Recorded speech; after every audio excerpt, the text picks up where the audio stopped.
Shoulder pain may not be only shoulder pain. And I know that sounds kind of weird and wonky, like, Huang, what are you talking about? I'm going to share with you two things that I always look at when I'm working with anyone with shoulder pain. My name is Huang. I'm an occupational therapist and certified hand therapist. And here in my therapy clinic in Miami, Florida, hands-on therapy services, I always look at two things when I have patients who come in with shoulder problems, especially if they've tried everything. So we tend to be second opinion places for most people. I ask a lot about their history, what have they done? So if they have tried traditional therapy, they've tried chiropractic, they've tried injections, and nothing is working, really consider two things when it comes to shoulder, because shoulders don't work by themselves. Nothing about our body works alone. So if you're experiencing shoulder problems, two things that I always look at is the lower back and the neck, right? So if you have shoulder problems, one thing that I'm always looking at is the lower back and the neck. So I'm going to show you the neck first because it's just easier. But there's two things I look at the neck. I look to see how that neck is moving, and we call that, they're called chin tucks. But basically when you do a chin tuck, your cervical spine is comprised of two parts. You have an upper cervical and a lower cervical, and that's going to be your C5, 6, 7. Does that sound familiar at all? So that part, the lower part, here, let me show you. There's a nub right here, right? If you look down, you're going to feel that bump. You feel that bump, that's C7, right? So above that, they're very, very small little muscles, 7, 6, 5, right? That tends to be in a very bent forward position. That's called flexion. So it's very bent forward. So one of the things that I always look at is I look and do chin tucks. It looks easy to do, but it's actually quite hard. And I have a whole nother video on chin tucks and how to do it properly. So if you wanna look at that, go and take a look. But I just wanna advise you or help you to consider it, because we work with patients who, have different problems. And I know that a lot of people watch my videos from like all around the world. So I just want you to think about that.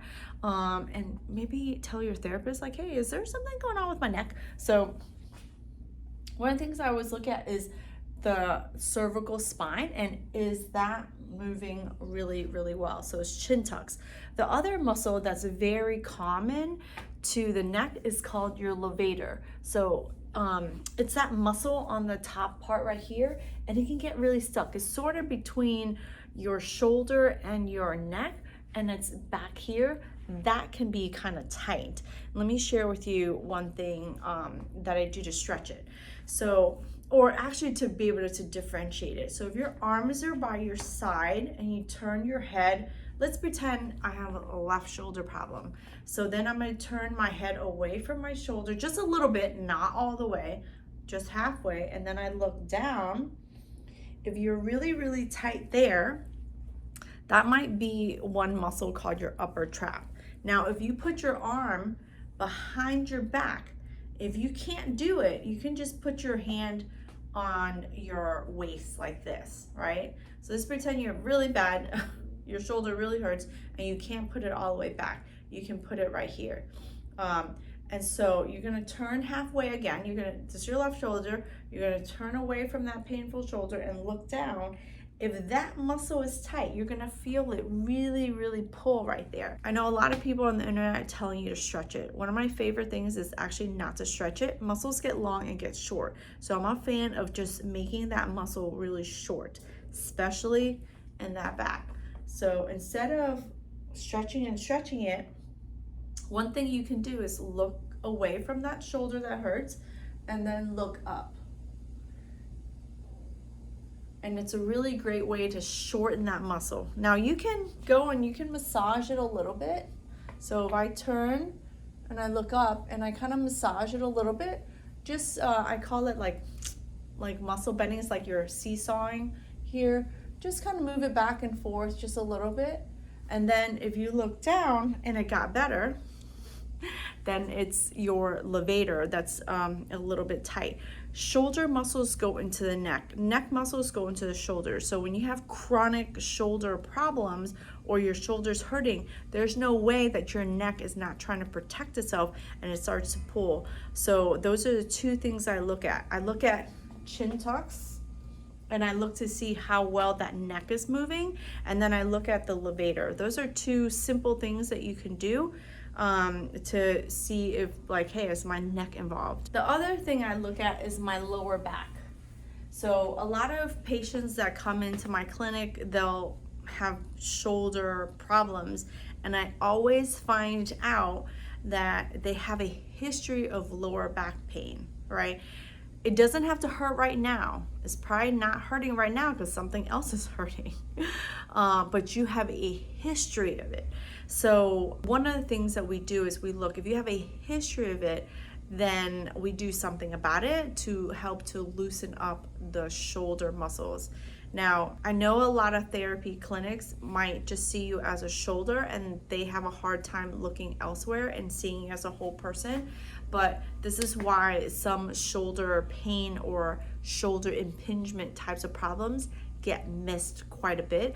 And it's because people are just looking right here. So I want to encourage you as the person with the shoulder pain to talk to your therapist about, could it be other things, right? So let's go to the mat. I'm going to show you the one thing that I like to do with my patients to see, like, is their lower back impacting my shoulder that I'm working on. All right, so find yourself a mat, a bed, a floor, I don't care. It just depends on your ability to get on and off of it, right? So if your shoulder is bothering you, one of the things that I look at is your lower back, and this is one of the ways I look at it. There's a gazillion ways to do it, but you're gonna lay down, you're gonna bend your knees, right? And then, you know how when you lay down, there's this space right here, right? This is your pelvic bone. It goes up and it goes down.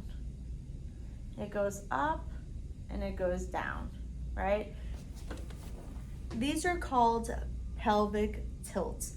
And pelvic tilts are really great to do. I like to look at them when my patients have shoulder pain, because all of the muscles of your shoulder in your back go all the way down to your lower back. All the muscles are connected. And if you're really, really tight there, it can cause you to have continued shoulder pain, or what they call shoulder impingement. Tons of different impingements, but just try and keep it simple. So one of the things that I do with my patients is I teach them how to do pelvic tilts. So if this is the bone right here, you want to draw that bone down, pulling your belly button into your spine so that there's no space between your spine and the mat. And then you're gonna bring it all the way up, right? So that you give space. So this bone tilts up and you have space here. And then you're gonna pull it down and then up. These exercises look really simple, but if you're struggling with chronic shoulder pain or shoulder impingement, I'd really encourage you to go and find a trusted occupational therapist or a physical therapist who will look at your whole body. And the way I describe it is, if you're inside the jar, you cannot read the outside label, right? So if you're the one doing it to yourself, you're not able to see some of the imbalances. You're not able to see the quality of the movement, not just the quantity of the movement. So if you're struggling with chronic shoulder pain or shoulder impingement, this video is just to help you know that it's possible to get rid of it.